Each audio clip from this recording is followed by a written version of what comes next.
Good evening, Vice-Chancellor, Professor Mutwa, Deputy Vice-Chancellors, and especially Professor Andre Kiet, our DVC for Engagement and Transformation, who is participating in the program this evening, Executive Deans of Faculties, particularly Professor Delenka Pottas, Acting Executive Dean of the Faculty of Engineering, the Built Environment and Technology, professors and all members of the Academy, members of senior management, students, honored guests, ladies and gentlemen, family members, friends and colleagues who may be joining us online.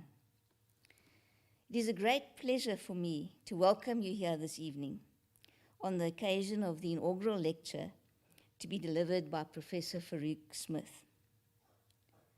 Other than the guests and colleagues that I've just welcomed, I now wish to acknowledge and welcome some special people and colleagues on behalf of Professor Farouk Smith.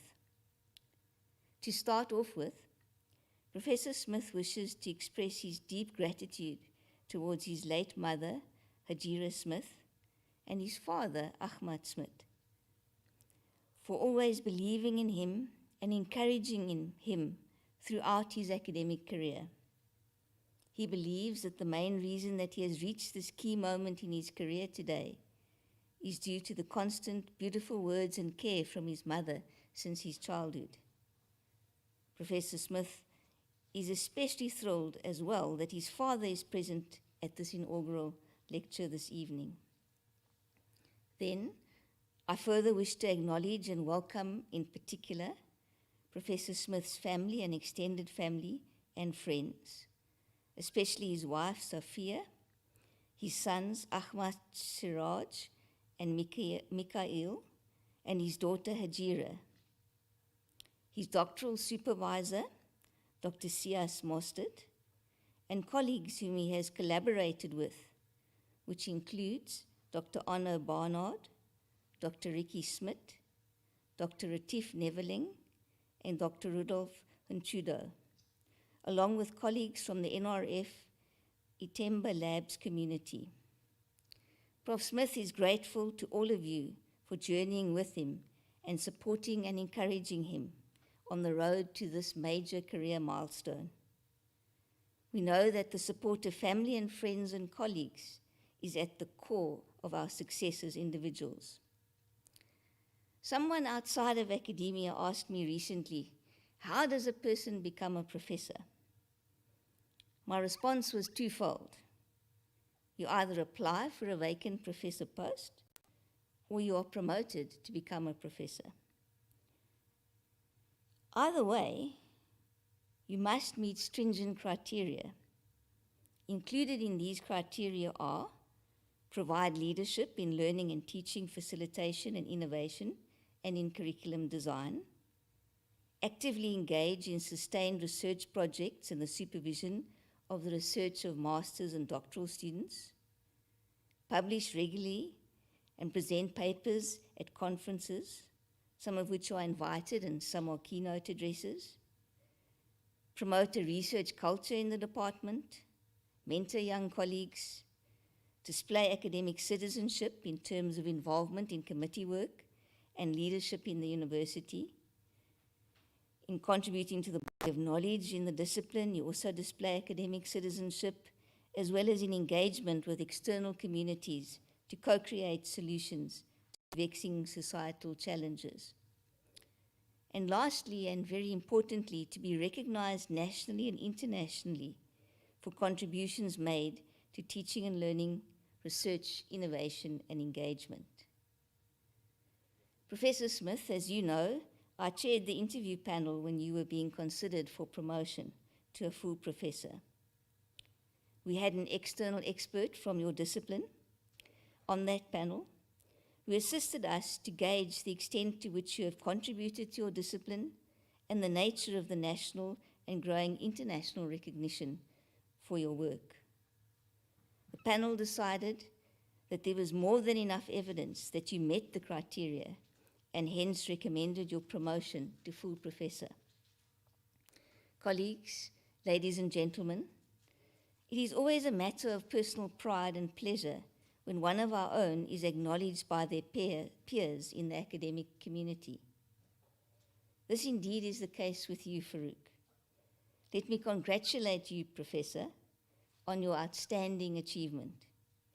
Being promoted to the level of a full professor is the ultimate recognition of your remarkable accomplishments as an academic, as an engaged scholar, as an innovator in your academic discipline and field of research, and as an academic citizen. As part of Mandela Uni acknowledging your achievements and promotion to a full professor, and introducing you in this regard to the academic community and the broader publics that the university serves, you are given the opportunity to profess some of your knowledge and insights that you've gained through your scholarly work at this auspicious occasion of your inaugural lecture. We look forward to listening to your lecture tonight. We also look forward to supporting you in your ongoing scholarly work and will watch your career trajectory with interest as the impact of your scholarly academic work continues to grow. Congratulations once again, Professor. On our request, Professor Kapotis, the Acting Executive Dean of the Faculty of Engineering, the Built Environment and Technology, to introduce Professor Farouk Smith to us.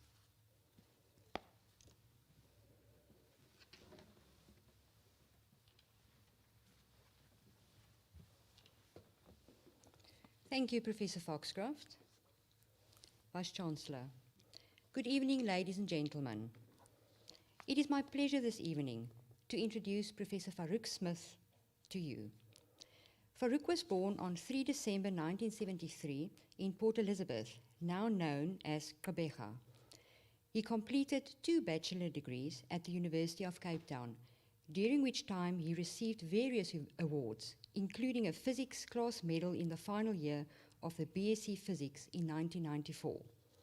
He achieved the Dean's Merit List in Engineering during 1995 and graduated with honours with his second bachelor's degree, this time in Electrical Engineering in 1996. He then took up a position as Telecommunications Engineer with Eskom in 1997. He then made a move, which some might consider strategic, from Eskom to Telkom in 1999, and between then and 2008, he held various posts at Telkom, rising through the ranks of junior manager to research engineer in the management of technology. During his time working at Telkom, he took up part-time postgraduate studies, and in 2003, he graduated at UCT with a Master of Science in Electronic Engineering, having conducted research on mobility management in wireless networks. Thereafter, and while still working at Telkom, he commenced a PhD in engineering at the University of Stellenbosch, focusing on satellite research in the area of radiation tolerance and protection of satellite electronics. He presented a novel technique to mitigate radiation effects in field programmable gate arrays and other satellite electronics. He graduated the Doctor of Philosophy in Engineering in 2007 with his thesis entitled Total Ionizing Dose Mitigation by Means of Reconfigurable Computing. Shortly after graduating, he was appointed at the Nelson Mandela University in the Department of Mechatronics as a senior lecturer. He soon achieved the rank of associate professor, while also being appointed and serving as head of department in mechatronics. Most recently, he took up the leadership role of Director of School of Engineering, including the departments of Electrical, Mechanical, Mechatronics, Marine, and Industrial Engineering at Nelson Mandela University. Notably, Farouk's research and innovation efforts at our university were recognized through Research and Innovation Excellence Awards between 2011 and 2012. He also received research grants through the NRF Tutuka program and the Technology Innovation Agency. His registration as a professional engineer with the Engineering Council of South Africa as well as his IEEE membership, which was elevated to the grade of senior member in 2014, bear testament to his professional accomplishment and maturity. Farouk has continued to pursue new solutions to the problem of space radiation effects on electronics throughout his career at the Nelson Mandela University, resulting in several journal and conference publications as well as patents, including 2 South African patents in 2014 and 2018 respectively, and 1 United States patent granted in 2015. His passion for research is evident, and he continues to encourage others to do the same. He has strong links with the space industry, such as the space advisory company Aerospace Group, New Space Systems and SCS Space, and formed a partnership via the TRIP program to enhance space-related research at Nelson Mandela University. In fact, we have master students on this program receiving full bursaries. As a result of the close partnership with SCS Space, the university was afforded an opportunity to run an experiment on the InSight satellite that was launched in 2017. SCS Space also consults with Farouk for advice on radiation protection-related issues for satellite electronics. His partnerships have created opportunities to further research which would have not been possible using our current resources. For example, the strategic allocation of dedicated space at the Cape Town Itemba Labs facility for satellite electronics testing. Ladies and gentlemen, I am sure that you can see the golden thread of Farouk's research efforts in space radiation and its effects on electronics, culminating this evening in this topic of this much anticipated Professorial Inaugural Lecture. Professor Smith, we look forward to hearing about the invisible enemy of satellite electronics.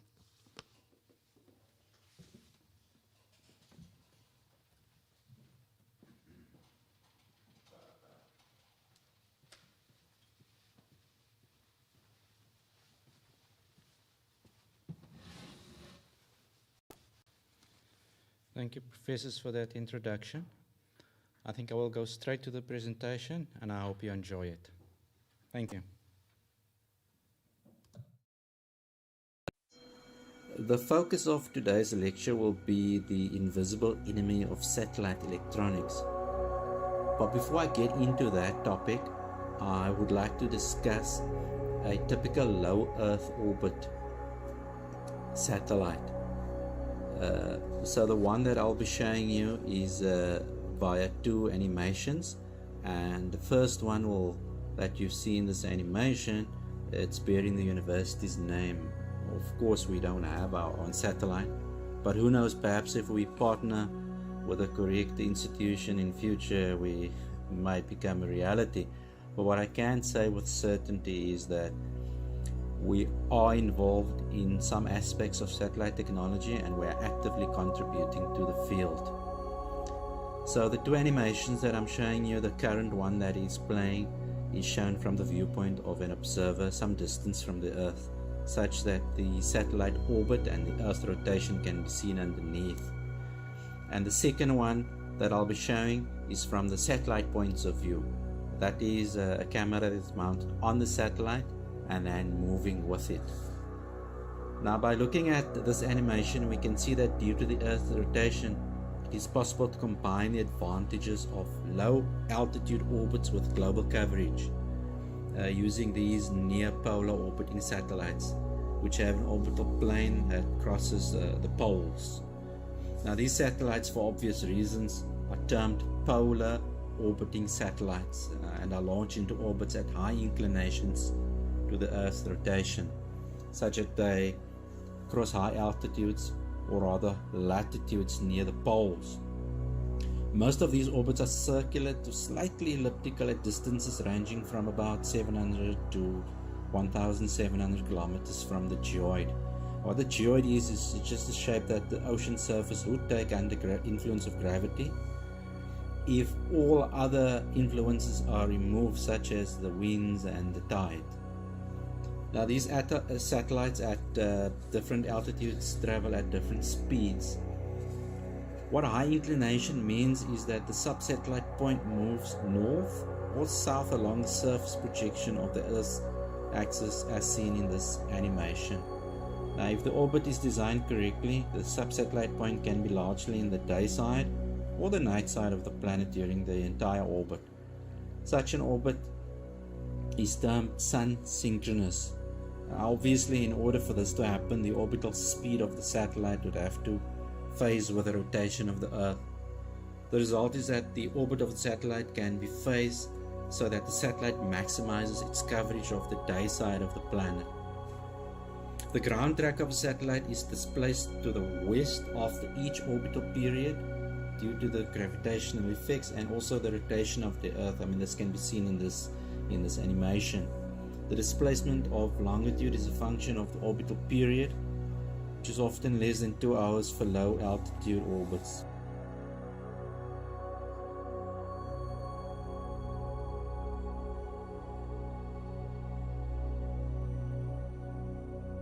What this animation now shows is the rotation of the satellite around the Earth from the satellite's point of view.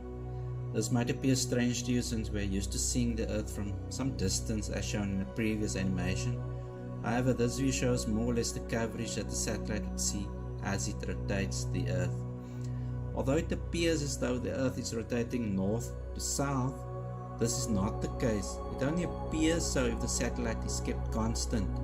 That is, the view is relative to your position in space. However, this view is advantageous to some degree to appreciate my explanation of the polar Earth orbit coverage as I've explained previously.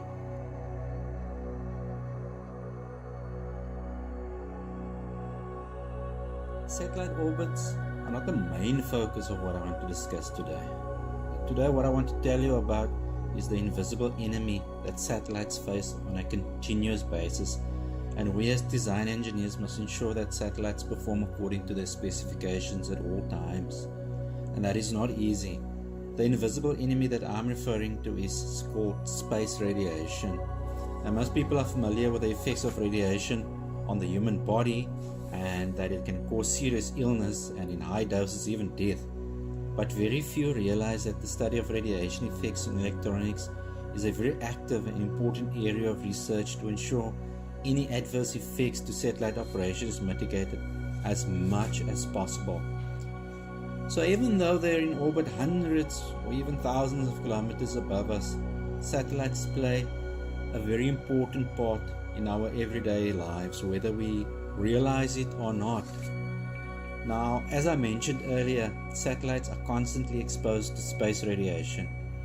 But before we look at the ways of mitigating the effects of the radiation, which is the focus of my research and the main focus of this lecture, I first want to explain where the radiation originates.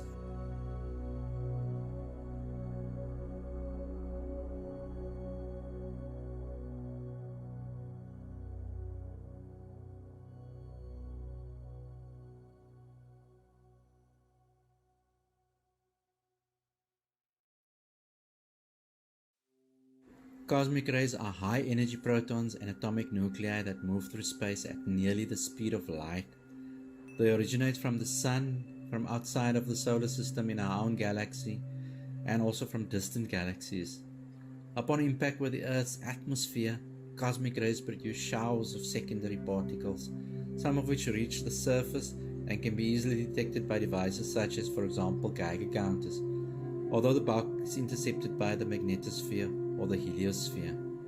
I'll discuss this effect later, as it is important to consider when designing a satellite for a particular mission. Now, cosmic rays are an ever-present low-flux component of the terrestrial radiation environment and are the main component in interplanetary space. They consist of galactic cosmic rays, solar cosmic rays, and terrestrial cosmic rays.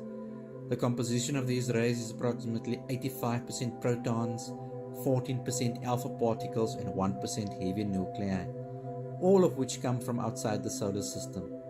It is important to remember that for high-energy particles from galactic cosmic rays, both geomagnetic shielding and spacecraft shielding are relatively ineffective. Cosmic rays in general contribute more to single event effects in total ionizing those effects, both of which I will discuss later. What I want to do next is focus on the radiation from our sun and its effect as it pertains to satellite electronics.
A solar flare is a sudden flash of increased brightness on the sun, usually observed near its surface and in close proximity to a sunspot.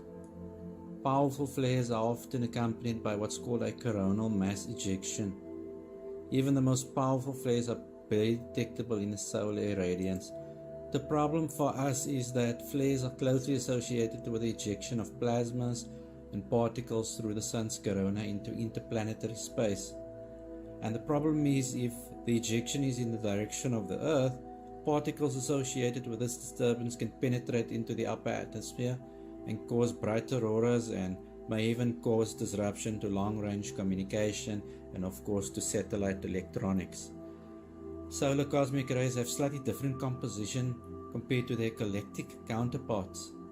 What you can see in the animation at the moment is my representation of this coronal mass ejection, and it can engulf the Earth many times over.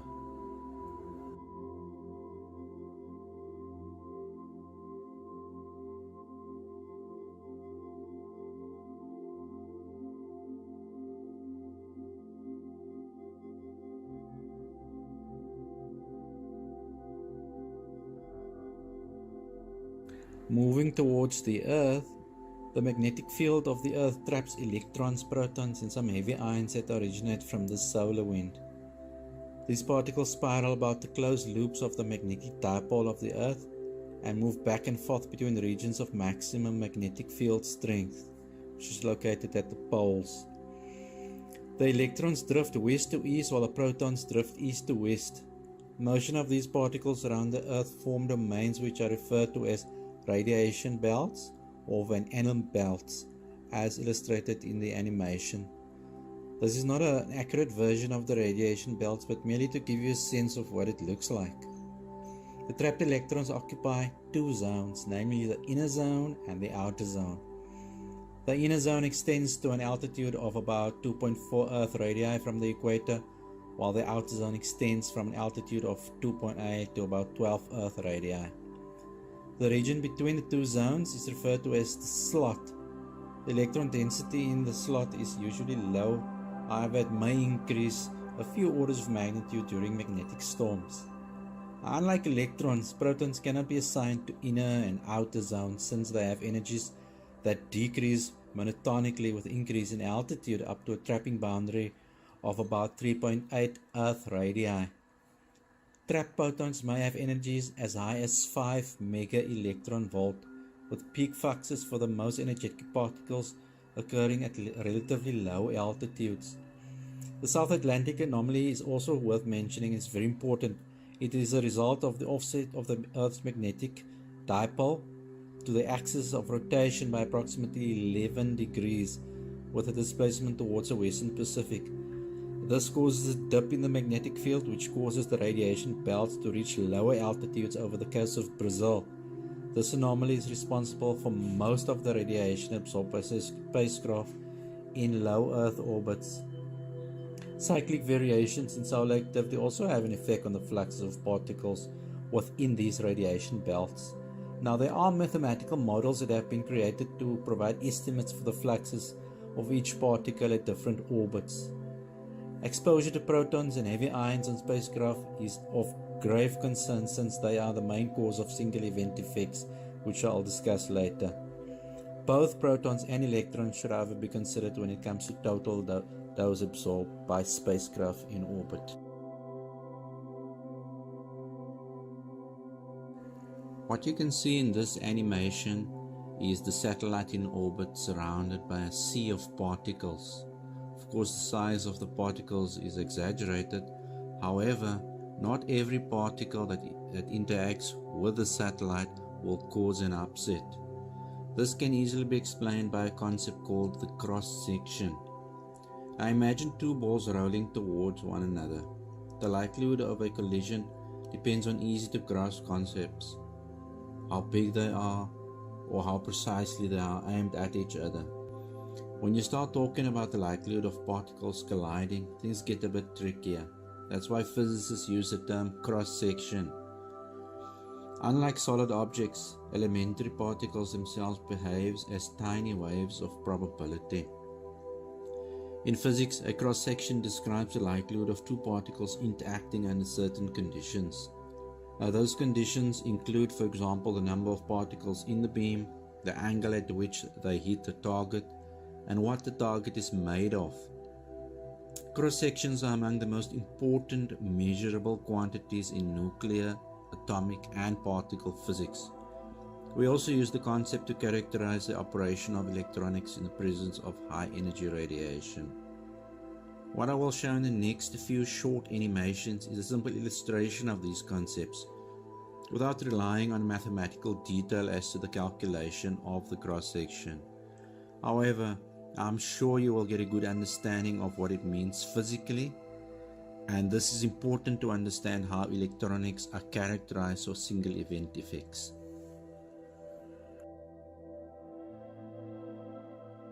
What you will see in the following number of animations is a collection of 194 balls or targets arranged in a grid formation separated by 10 centimeters.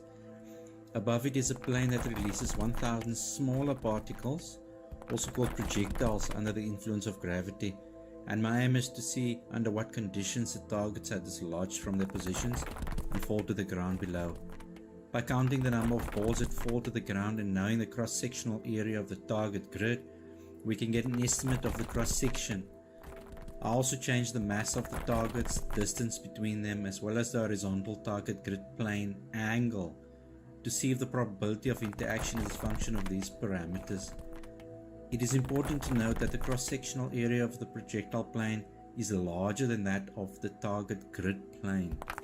If we assume that the projectiles are evenly distributed in the projectile plane, it is an easy calculation to get the actual number of particles that cross the target grid and use that in our calculations to get the cross-section. Note on the right hand side of the screen that the parameters of the particular experiment is shown. Also shown is a counter to indicate the number of targets that fell to the ground. Next, I will show the same clips in slow motion and give a brief explanation to show how the interactions of the projectiles or the targets is a function of mass or energy and distance, among other considerations. In the first experiment, you can see that most of the projectiles simply fall between the gaps of the target grid and only some touch the targets. Here, both the projectile and target mass is 0.2 kg and the number of targets that fell is around 43. In the second video, what I did was I changed the angle of the target plane to 45 degrees and everything else stayed the same. the number of targets that fell remains at around about 43. In this video, I rotated the target plane to 90 degrees, repeated the experiment with everything remaining the same, and as expected, the number of targets that fell is close to 40.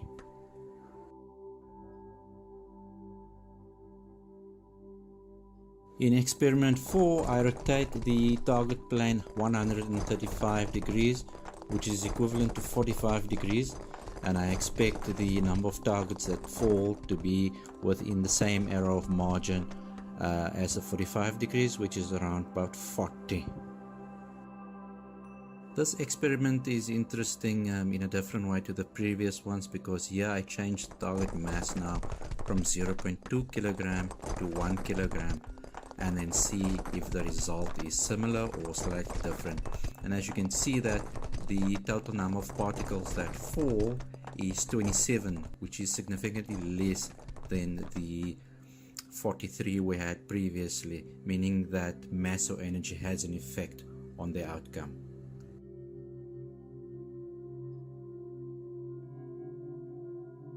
This experiment is even more dramatic than the previous one, because I increased the target mass to 10 kg, leaving the projectile mass at 0.2 kg. And as you can see, only one of these targets fell, meaning that the projectile mass of 0.2 kg is really not enough to cause much interaction with the targets. And this is also important when we do radiation experiments. We have to get the projectile energy correct to cause an effect in our electronics. In this animation, what I'm doing is I'm keeping the projectile as well as target mass at 0.2 kg, but I'm bringing the targets closer to each other in the y direction by 5 centimeters. Now we expect when we bring the targets closer together, it will be easier to dislodge it. And indeed that is the case. This is common sense, but that also works in reality. It turns out that the number of particles that interacted and actually dislodged the targets ends up around about 60. In this experiment, you can target and projectile planes are not aligned. So in other words, the entire 1000 projectiles do not flow through the grid of the target plane. And in other words, our results that we get is then therefore not valid, and we cannot do proper calculation. So it's important that we align the target and the projectile plane correctly with each other to be able to get sensible results at the end. And this is what we do at the Temba Labs as well. We have to align the target properly with the beam.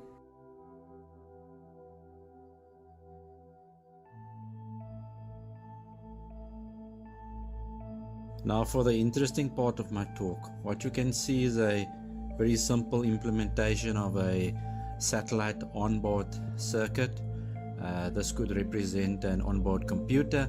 In the middle you can see a microprocessor, and all this microprocessor does is it counts from 0 to 7, so it's a 3-bit counter. It will illustrate the point of how errors can occur within satellite electronics. Although it's a very simple implementation, it will explain the concepts very well.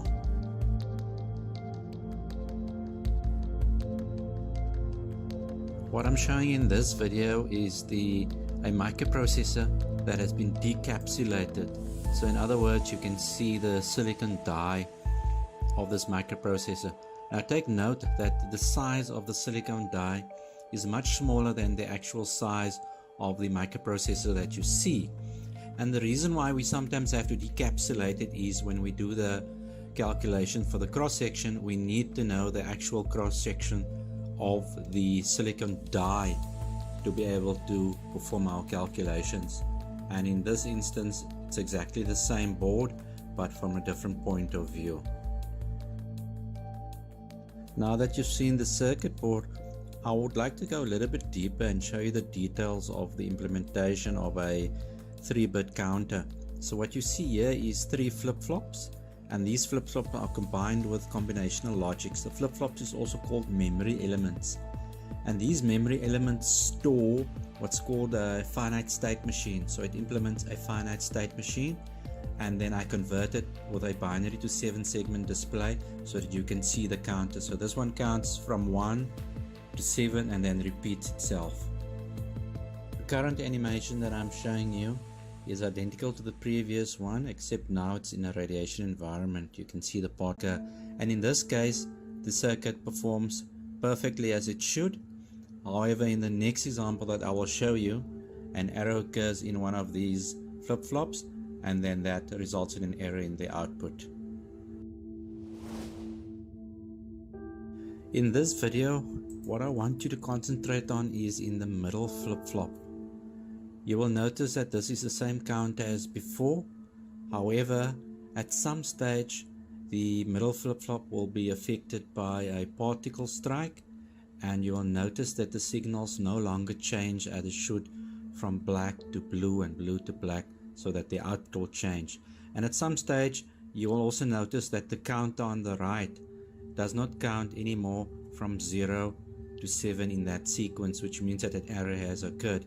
In fact, you can see that in the middle flip-flop at the moment. So our job as engineers is to find ways to quantify the errors that occur. We have to find the cross-section of this particular IC with no protection, and then we also have to find methods to mitigate these errors from occurring.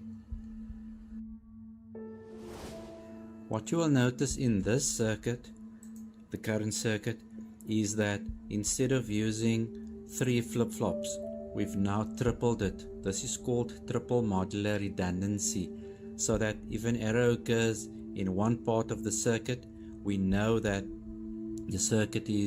each part of the circuit is tripled, and what we can do is we can use what's called a majority voter to vote out an error. So you'll see that error will still occur within that middle flip-flop.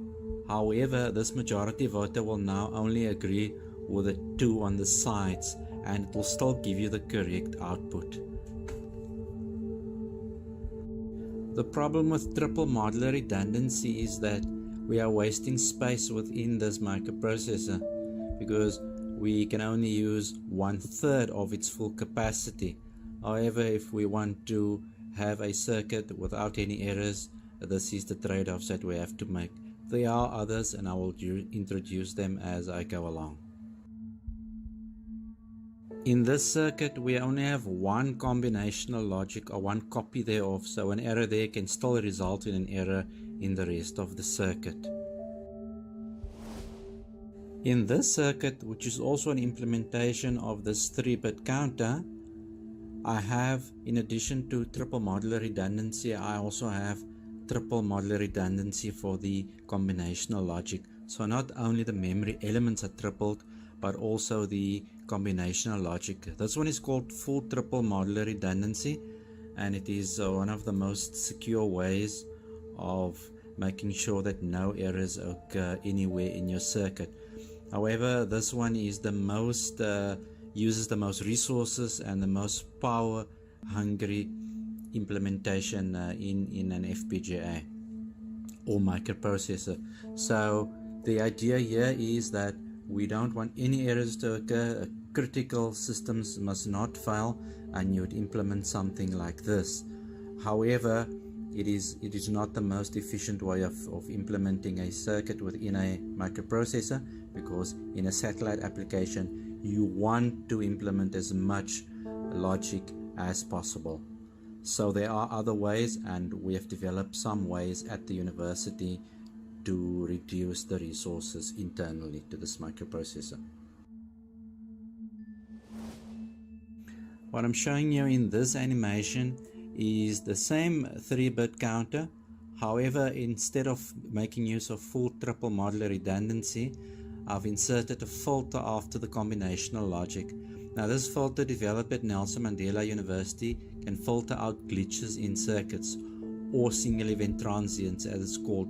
So instead of tripling the combinational logic as well, we can insert filters after each output, and this filter will detect a glitch occurring, and it will then filter it out and give you the correct signal at the output. So this circuit saves space within the microprocessor, and what we're doing is we're doing different implementation and testing at Itemba Labs, and we see what cross-section is better for different implementations of these different 3-bit counters, for example. Although we implement more complicated circuits, we implement what's called benchmark circuits, and then we put that in beam and test it. However, this particular circuit does save space, and it has been proven to do that. Single event effects testing was carried out at the neutron therapy vault of the NRF Itemba Labs in Cape Town, South Africa. The separated sector cyclotron at the facility is capable of accelerating protons to a maximum kinetic energy of 200 MeV. However, our testing was carried out in open air at a single beam energy of 66 MeV in the neutron vault. The device under test is mounted on an XY table not shown in this animation. I have it in this animation laying flat on a table, but the principle is the same. Now the XY table that the board is mounted on can be remotely operated, and it allows a vertical and horizontal positioning of the device under test with respect to this proton beam. A control board was used to detect and flag any upsets that occurred in the device under test during testing, and this control board is identical to the device under test. Now this control board monitors all input and outputs of the device under test, and it sends this data to a National Instruments compact DAC card that was used for remote data capture and monitoring via an Ethernet cable. You will also notice a wall of LED blocks that was used to give some protection against radiation for our monitoring equipment.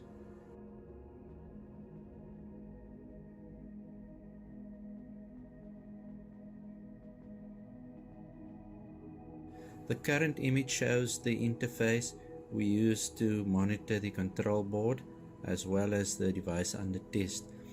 Based on the results received in real time, we could ask Itemba Labs either to increase the current or switch the current off completely.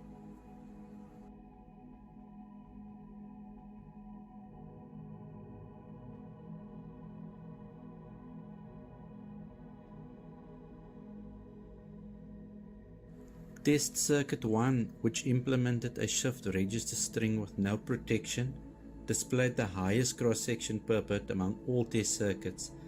This is indeed as expected, with test circuit 1 having 10 times the cross-section per bit at a proton energy of 66 MeV than its nearest rival.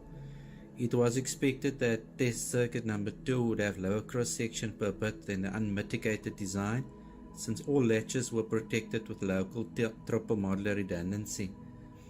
In spite of this, single event transients were indeed expected to propagate to the memory elements since the user logic was not protected. Compared to test circuit 1, the results show that most single event effects are due to particle strikes directly to the latches. Test circuit 3 consisted of double modular redundancy protection of the user logic and one single event transient filter inserted before each triple modular redundancy memory element. Although the user logic was protected against single event transients, the circuit was still vulnerable to single event transients affecting the filter. However, the introduction of double modular redundancy and the SET filter did indeed decrease the cross-section per bit compared to the unmitigated design. Similar to test circuit 3, test circuit 4 provided double modular redundancy protection of the user logic. However, in addition to this, it is also provided with triple modular redundancy protection of the single event transient filters, which were inserted before each triple modular redundancy latch, in addition to providing two majority voters for the next stage of this double modular redundancy user logic. This design would normally be expected to provide full single event transient and single event upset protection. However, the global clock line as well as the clear signals were not protected, and a single event transient could still affect the latches and registers as a single event upset, since it is the only source of errors together with the user IOs. which were located on the same FPGA bank. In spite of this, test circuit number 4 indeed provided a lower cross-section than test circuit number 3. The following test circuits 5, 6, 7 and 8 will be discussed in the next graph.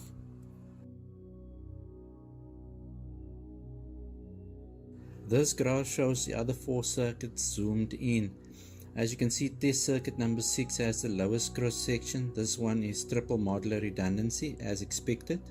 However, it also takes up the most resources within an FPGA. Test circuit numbers 5, 7 and 8 is various other implementations of the Nelson Mandela University filter in different circuit configurations. The following result is that for a Xilinx 7 FPGA, Xilinx RTX 7 FPGA. It is different to the previous FPGA that I showed you the results. The difference in these results is that the variation of the testing setup was carried out by manually degrading the beam energy using perspex placed in line with the beam right ahead of the device under test. 3 perspex plates were used, each with different thickness, 8mm, 16mm and 24mm, placed to allow different amount of particles through while allowing minimum scattering. According to the stopping and range of ions in matter simulation at Itemba Labs, or SRAM, no perspex translated to a maximum energy available, that is the 66 mega electron volt. So the 8mm thick plate degraded the beam to 45.9 mega electron volt. The 16mm plate thick degraded the energy to 31.9 mega electron volt, while the 24mm plate thick degraded the energy to 7.79 mega electron volt. Now, this SRAM data was provided by our collaborator Dr. Arno Barnard from Stellenbosch University. The setup for the total ionizing dose testing is shown in this aerial view animation. A new board undergoing testing is mounted on a fixture trolley that was placed beyond the turntable. This trolley is adjustable such that it allowed for the distance between the board and the cobalt 60 source to be varied, effectively allowing for the dose rate to be chosen. It was desired that the device under test receive a total dose of 100 kilorad, as many satellite missions are required to survive this dose. At the back of the trolley was a protective barrier formed by a series of interlocking lead blocks. These serve the same purpose as in the single event effect setup, as in that it protected the electronics from getting damaged by the radiation. The support electronics were also set up in a similar manner to the setup at Itemba Labs, with a DAC card directly connected to a Windows laptop that was located outside the irradiation chamber.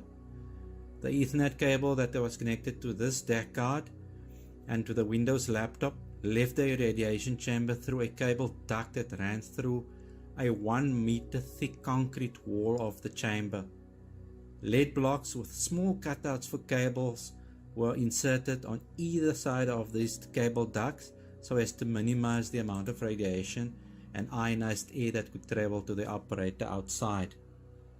During the TID test, the device under test was set up to run industry benchmark circuits while we monitored the supply current of the FPGA boards as well as the I/O and core currents of the FPGA chip. Results will be shown in the next animation and I will also discuss it. However, I must add that my 13-year-old son and daughter insisted that I make a nighttime scene while walking through the irradiation facility. This animation was created purely for dramatic purposes. However, the layout is identical to the real building. It does, however, give you a sense of what it feels like to walk through this building, especially if you are claustrophobic. So please bear with me and enjoy, and then at the end I will discuss the results.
The result shown in this graph confirmed a new design technique for TID mitigation in field programmable gate arrays. The method consists of applying switch modular redundancy to the configuration memory of the FPGA. For devices which are subject to gate bias cycling, the maximum acceptable dose is higher than if the radiation bias were applied continuously. By adding redundancy and applying a resting policy, one can significantly prolong the useful life of MOS components space. It was shown experimentally that by applying FPGA system redundancy on a power cycling basis, the system lifetime is increased significantly. By resetting the configuration memory, the functional lifetime of the FPGA resembles that of power cycling. By applying redundancy in the configuration memory, the lifetime of the SRAM FPGA was increased in the presence of ionizing radiation. It was also shown that the I/O ports do not contribute to the increase in power supply current, and that the main cause of increase in current was due to the FPGA core.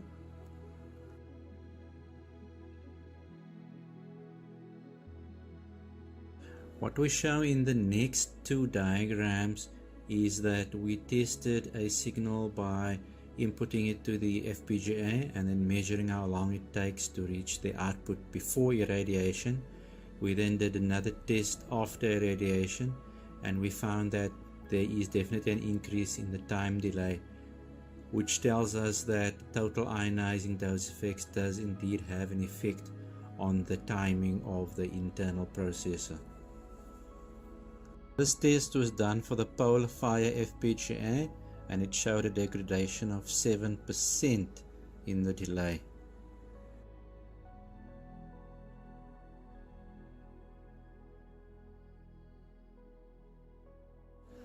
The results of this last graph is that of the Intel Atom microprocessor. It failed at about 21 kilorad, which means that it's not the best choice for a satellite that's going to be in a low Earth orbit.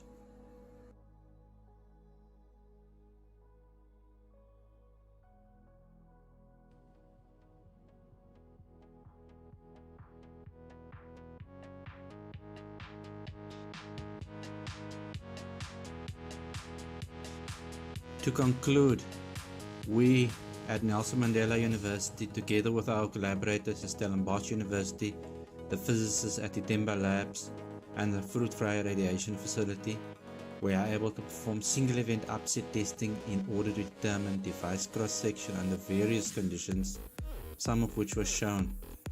We also developed a single event upset mitigation technique at the university to mitigate the adverse effects of high energy radiation, while saving device resources compared to full triple modular redundancy. The technique is fully patented in the US.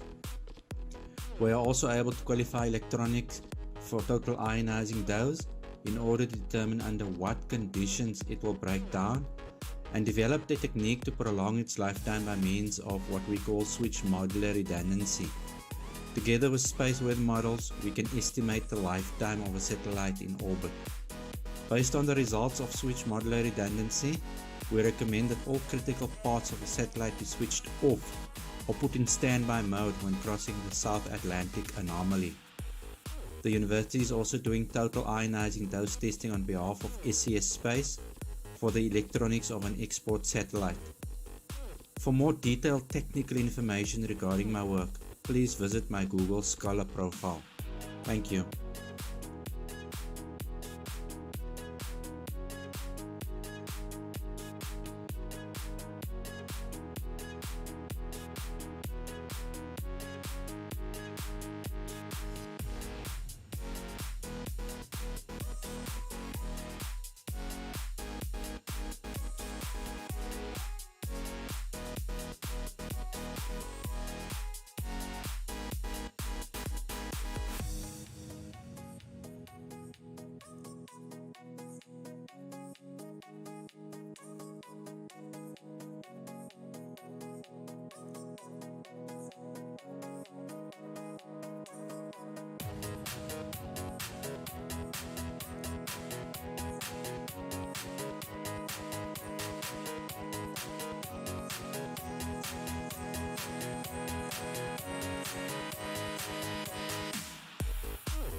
Professor Farouk Smith, it is my privilege to congratulate you on a very interesting, impressive inaugural lecture where you shared your thoughts with us on the invisible enemy of satellite electronics.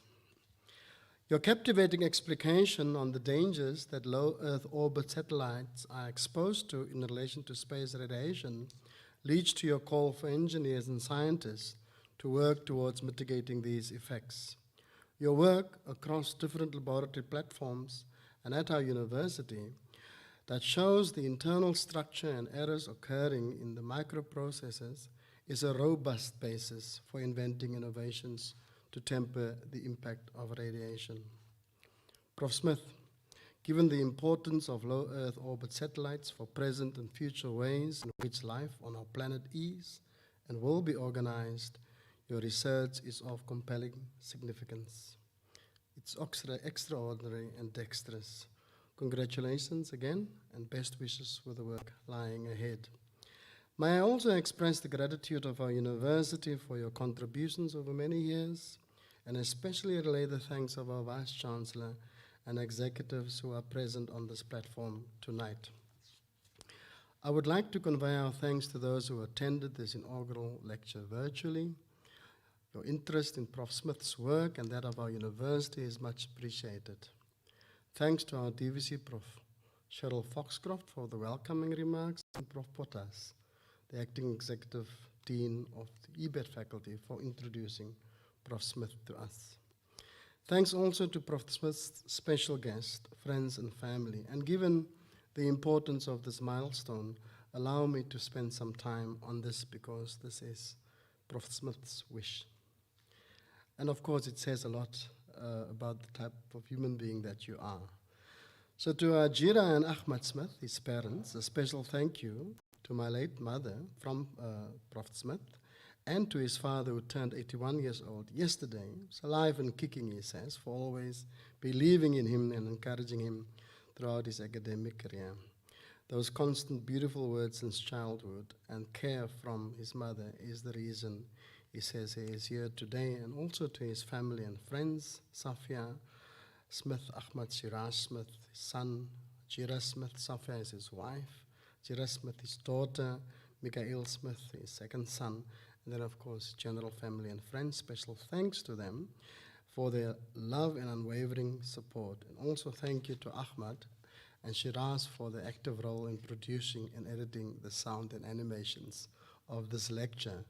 Of course, I'm not so sure, Cheryl, whether we can bestow any degree on them as well. So in the meantime, and my other two children for selecting the background music. To Dr. Sias Mostert, promoter of my doctoral studies and research mentor and collaborator, Dr. Arno Barnard, constant support, collaborator for 15 years, also supported your work at Itemba Labs. Physicist, Dr. Ricky Smith, Dr. Retief Neveling, Rudolf Ncharo, Doctor and NRF Itemba Labs community. Thank you for the massive support during the running of the experiments at the NRF Itemba Labs. You go beyond regular measures to make sure the experiments were running smoothly. And then, of course, to the colleagues in the Department of Mechatronics, so says Professor Smith, for the creation of a truly caring and stimulating environment in which to work. Also, thank you to Prof. Gorlach for helping me to secure funding when I started working at Nelson Mandela University, and to Prof. Abu Al-Hussein for his continued encouragement and support over the past 12 years. The Agriculture Research Institute and Fruit Fly Radiation Facility, thank you for your great assistance during the running of the total ionizing dose experiments at your radiation facility in Stellenbosch.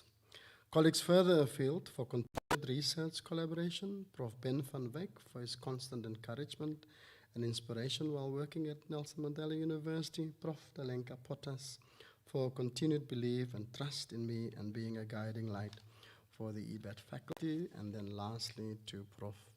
Dr. Oswald Franks for his continued encouragement and interest in my development and for his friendship. And this is now Andre speaking, I would like now to take the opportunity to share a message with you from the President of our Alumni Association. Prof. Smith, Congratulations on your inaugural lecture. The Alumni Association looks forward to your support and involvement in our activities. To mark the very special occasion in your academic career and your time at Mandela University, and on behalf of the association, I would like to present you with this symbolic gift. Best wishes for all your future endeavors.